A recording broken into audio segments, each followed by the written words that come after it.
Now, I'm not the Lawrence of Arabia, but we need to speak about the Kingdom of Saudi Arabia because we've got a huge fight taking place the 8th of March because it is AJ versus Francis Ngannou in a huge heavyweight clash, ending what has been a fantastic Riyadh season. Hopefully, I'll be there. Who knows? You might be there. But I tell you who will be there. Everybody's eyes will be on this fight because it's a massive fight with a lot on the line. You might not be thinking that right now, but I'm going to tell you why. Hello, ladies and gents, and welcome back to the channel. It's your boy Sani-That sports guy talking all things sport. And of course, today it is boxing. AJ taking on Ngannou. It's a massive fight, so much on the line. We need to delve in deeper about that and, of course, talk about whether Saudi Arabia is actually good for boxing, especially as this fight ends Riyadh season. AJ Ngannou, I didn't really think it was going to happen this year, especially after AJ had fights potentially lined up against Zhilei Zhang and Filip Hrgovic. But Ngannou, I think, is a great fight for him, and I'll tell you why. Yes, Ngannou will be, again, an underdog in this fight, just like he was against Tyson Fury. And AJ will be a favourite, just like he has been in his previous fights. But there's so much on the line because of this fight. If AJ wins this, it'll be another scalp on his resume where a certain Tyson Fury struggle against. As we know, AJ's just come out of a fantastic victory against Otto Wallin, where he made him retire in the 5th round, something that Fury didn't manage to do. And if anything, Fury struggled against. Yes, we know Fury had an awful cut in that fight against Otto Wallin, but many people at ringside and even viewers in general thought that Otto Wallin actually won that fight. In addition, when Fury fought Ngannou, he shocked everyone. Ngannou, no one thought was going to drop Fury. No one even thought had a chance of winning. And although, yes, it was a close fight, many people thought Fury lost that fight. I, for the record, thought it was a close fight. It could have gone either way. If I had to watch it again, I might have said Fury. If I watched it again after that, I might have said Ngannou. It definitely wasn't a robbery. A close fight does not equate a robbery. But anyway, I digress because we need to speak about this fight. And let's say, for argument's sake, AJ actually beats Ngannou with relative ease. That's 2 fights that AJ has had back-to-back against ex-Tyson Fury opponents that AJ would have easily beaten compared to Fury struggling. Could it be the case that AJ is hell-bent on fighting Tyson Fury, regardless of what happens in the undisputed clash between Fury and Usyk? Maybe he's trying to go round beating opponents that Fury struggle against to show him that, listen, I am game for this fight, and show me and you as well, the viewers, that this is not a walkover like many people predicted previously. Everyone thought Fury would easily dispatch AJ if the fight had happened. But now with Fury potentially waning and AJ having a resurgence somewhat, that argument does open up. And I think that's an interesting fight for AJ, because even if Ngannou loses this fight, he'll still be a big name.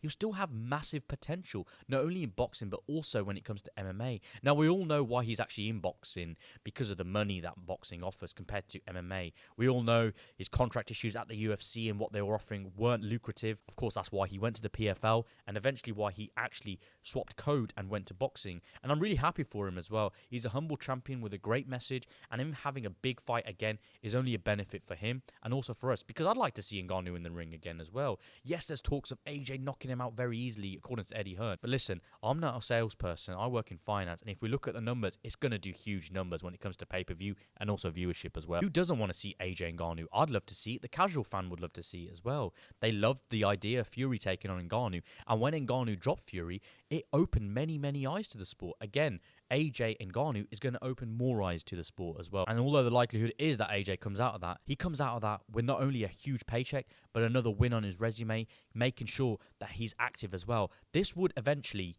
be AJ's 4th fight in the span of 12 months. For comparison, in 2020, 2021, and 2022, AJ only fought once, which goes to show the difference in terms of what AJ's looking to get out of boxing now. Yes, he might be towards the twilight of his career, but he's looking for something different now. Not only is he looking for legacy, he's looking for money, and he's looking for that heavyweight title again. And it's a nice way to end Riyadh season as well. As we know, March the 8th is only a few days before the holy month of Ramadan, where eventually the Riyadh season will culminate. And we will look back and look over the previous couple of months and look at the amazing events that have been had. But the question is, Saudi Arabia good for boxing? Another interesting question. And let me put it to you this way. If Saudi Arabia isn't good for boxing, then what do we make of the card that happened the day of the reckoning? What do we make of Fury Usyk? What do we make of Fury Ngannou? And what do we make of AJ Ngannou? Would the fights have happened if it wasn't for Saudi Arabia? Yes, they are predominantly focused on the heavyweight division, but this is the apex division when it comes to boxing. This is what everyone loves to watch. Although it is a shame that maybe they don't have as much impetus and onus